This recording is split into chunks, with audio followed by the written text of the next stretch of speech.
आपके ऊपर आरोप चिराग ये लगता है कि ये सारी जो जद्दोजहद आप कर रहे हैं, मुद्दों को जो उठाते हैं वो इसलिए उठाते हैं कि आप सीटों के लिए दबाव बना सकें।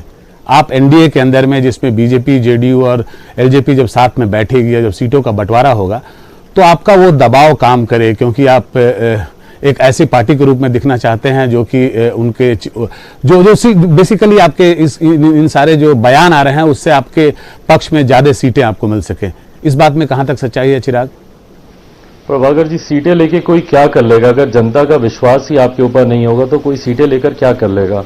और मैं आपको इस बात को मैं प्रमाण के साथ मैं कहूंगा, लोक जनशक्ति पार्टी ने कभी भी हम लोग के लिए सीटें संख्या मायने ही नहीं रहा है। हम लोग का विश्वास हमेशा से गठबंधन के नेतृत्व में रहा है। मेरा विश्वास आज की तारीख में हमारे प्रधानमंत्री पर है कि हमारे प्रधानमंत्री जिस तरीके से हमारे गठबंधन को आगे लेकर जा रहे हैं वो उन पर मेरा विश्वास है कि गठबंधन में अपने सहयोगी की चिंता करना और उनकी जिम्मेदारी होगी। तो इसलिए सीटें संख्या मेरे लिए मायने नहीं रहा है। हाँ, मेरे लिए जरूर जनता से जुड़े हुए विषय मेरे लिए जरूर माने रहे हैं। मेरा प्रदेश बिहार, उसका विकास और विकास का वो एजेंडा मेरे लिए जरूर माने रहा है। मैंने बिहार फर्स्ट, बिहारी फर्स्ट यात्रा मैंने पिछले साल नवंबर में मैंने उसकी शुरुआत की थी। आप मुझे बताइए, पिछले साल नवंबर में ना कोई चुनाव थे, ना कोई चुनाव की चर्चा थी, तो क्या कारण थे कि मैं साल भर पहले मैं इन तमाम मुद्दों को मैं उठाता या इन तमाम बातों को के ऊपर मैं चर्चा करता? मैं आज से कम 6 महीने पहले से मैं लोक जनशक्ति पार्टी के अपने मैनिफेस्टो पर काम कर रहा हूं कि क्या क्या चीजें हैं जो बिहार को नंबर 1 बनाए। बिहार फर्स्ट का अगर मैं नारा लेकर चला हूं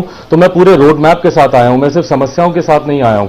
और आज भी जब मैं मुख्यमंत्री जी के संज्ञान में हमारे प्रदेश से जुड़ी किसी भी समस्या का जिक्र करता हूं तो सिर्फ हंगामा मचाने के लिए जिक्र नहीं करता हूं, मैं हर समस्या का समाधान भी मैं उनको देता हूं। अगर हमारे प्रदेश में अगर पलायन हो रहा है, रोजगार के लिए जा रहे हैं, तो कैसे हम लोग रेवेन्यू जनरेट कर सकते हैं, मैं वो तमाम समाधान मैं उनके समक्ष रखता हूं। अपराध अगर बढ़ रहा है उसको कैसे हम लोग उसको नियंत्रित कर सकते हैं, वो तमाम समाधान मैं उनके समक्ष रख रहा हूं। तो इसको चुनाव से जोड़कर देखना मुझे नहीं लगता बिल्कुल भी उचित है। प्रभाकर जी, आप खुद जानते हैं, मैं प्रेस वार्ता में ये सवाल मुझसे ज्यादा हमारे मीडिया के साथियों से ही के द्वारा ही पूछा जाता है कि भैया यहां पर ये समस्या क्यों है, या यहां पर ये समस्या क्यों है, या 15 साल सुशासन होने के बाद भी अभी ये दिक्कतें हम लोग के समक्ष क्यों आ रही है। तो ये सवाल मीडिया के माध्यम से भी पूछे जाते हैं। तो इसमें इसको चुनाव से देखना या मैं कोई प्रेशर पॉलिटिक्स ना मैंने कभी की है, ना मुझे कभी जरूरत है प्रेशर पॉलिटिक्स करने की। चलिए कोई बात नहीं, आप अगर कहते हैं कि प्रेशर पॉलिटिक्स नहीं है तो चिराग आपकी बात को मैं मानता